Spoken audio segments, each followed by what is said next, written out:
अमेरिकी संसद में पास हुआ क्वाड बिल। क्या चीन है खतरे में?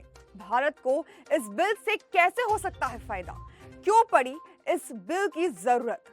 नमस्कार, आप देख रहे हैं न्यूज़ 15 और आपके साथ मैं सुंबिका। हिंद प्रशांत क्षेत्र यानी इंडो पैसिफिक रीजन में चीन के बढ़ते दबदबे को रोकने के लिए 4 देशों के क्वाड गठबंधन ने सक्रिय रूप से काम करना शुरू कर दिया है। शुक्रवार को अमेरिकी प्रतिनिधि सभा ने 39 के मुकाबले 379 वोटों से क्वाड विधेयक यानी कि क्वाड बिल पारित कर दिया। कोऑर्डिनेटर सिक्योरिटी ड्राफ्ट टैंक यानी क्वाड बिल में अमेरिका, ऑस्ट्रेलिया, भारत और जापान के बीच संयुक्त सहयोग को मजबूत करने की बात कही गई है।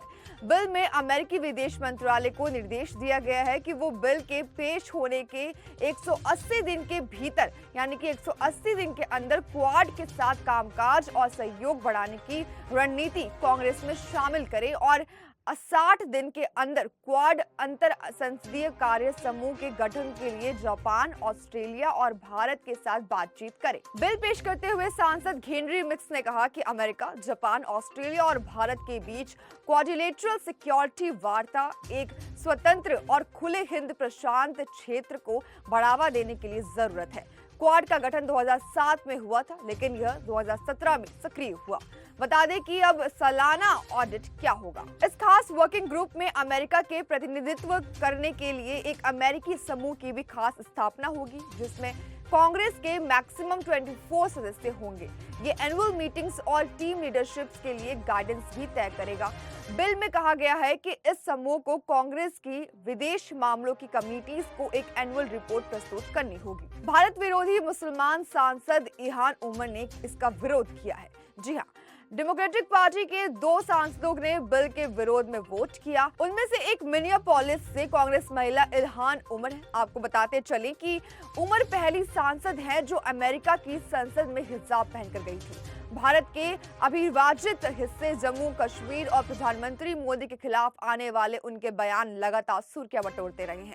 सांसद हेनरी मिक्स द्वारा पेश किए गए इस बिल में यह भी कहा गया है कि विदेश मंत्रालय को क्वाड के साथ कामकाज और सहयोग को मजबूत करने की रणनीति के बारे में भी कांग्रेस को जानकारी देनी होगी।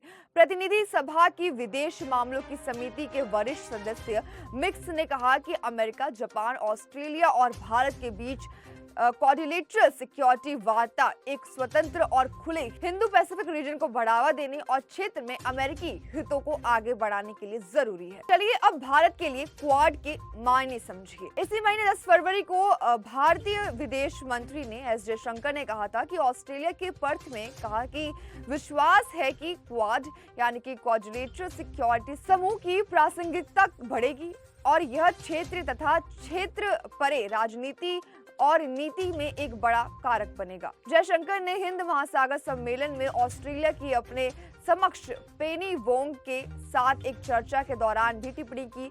वह दोनों ही दिवसीय सम्मेलन में भाग लेने के लिए यहां आए हुए हैं। भारत, अमेरिका, जापान और ऑस्ट्रेलिया वाले क्वाड समूह के बारे में बात करते हुए एस जयशंकर ने कहा कि यह समूह प्रमुख शक्तियों की बदलती क्षमताओं को पूरी दुनिया पर उसके असर का परिमाण है। क्वाड का गठन हिंद प्रशांत क्षेत्र में चीन के आक्रामक रुख से निपटने के लिए 2017 में किया गया था।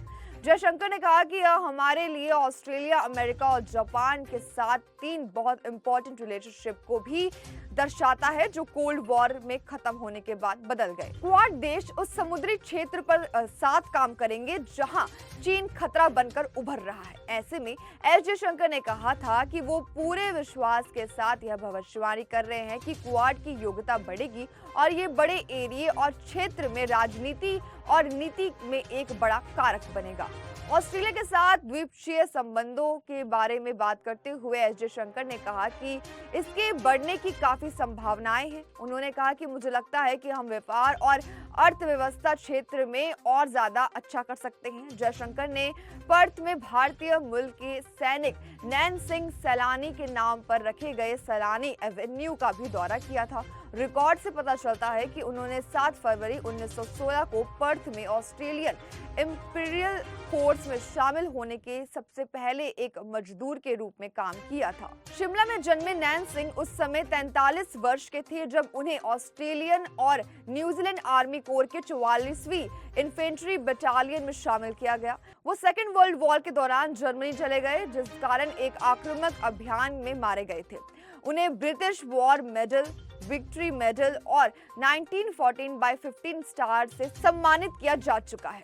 तो हमारी आज की जानकारी में बस इतना ही। इसी के साथ देखते रहिए द न्यूज़ 15। वीडियो को लाइक, चैनल को सब्सक्राइब करना बिल्कुल ना भूलें।